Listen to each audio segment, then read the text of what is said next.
Welcome, News Plus Notes reader. We're here with Jack, Lord High Honcho of Storyland, here in Glen, New Hampshire. And how did this park get started? Well, back in about 1950, Bob and Ruth Morrow were stationed in Germany. And an elderly woman by the name of Frau von Ops came to their door selling storybook dolls.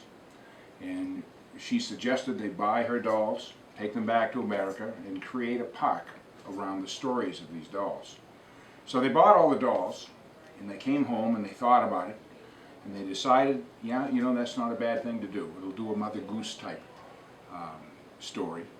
They had limited funds. They had $5,000.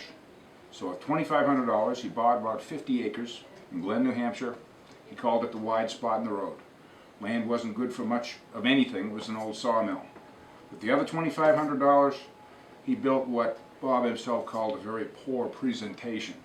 But it had storybook animals, the Three Bears, Schoolhouse, Baa Black Sheep. Those buildings are still here. And he opened the doors June 17th, 1954 as Storytown. And Storytown lasted for 1 year. He found out that there was another Storytown that opened in 1953 over in Lake George, New York, which is now Six Flags Great Escape. And they still have a section of the original Storytown there. So he changed the name to Storyland in '55. Had one ride, a 1923 Maxim fire truck, and that was it. 85 cents to get in. 278 people the first day. As he said, very poor presentation, but he put all the money back into the park. He built it on the premise that he would create a safe, happy environment, staffed by courteous hosts and hostesses. That was the key, and where management was visible.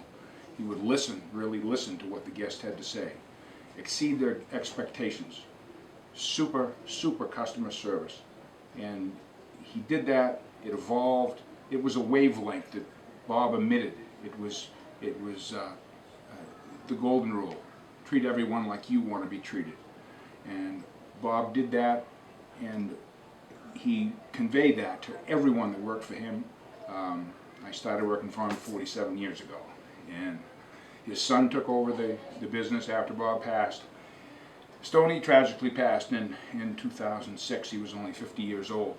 But there are still 15 of us on site here that carry on the Morrow family legacy, the wavelength, as Bob called it. And we provide the best guest care we can, listen to what they have to say, and always remember that the best day for reality is tomorrow. Inside these yellow fences, we try to just make memories that last a lifetime. And that's what we're all about. We carry that on, and as Bob started, I would say 1957 was the biggest expansion. Pumpkin Coat, Cinderella's Castle, which was the big thing. They had real horses back then, and we started with, as I said, one ride, went to 6 rides, went to 10 rides, and now we've expanded to 23 rides.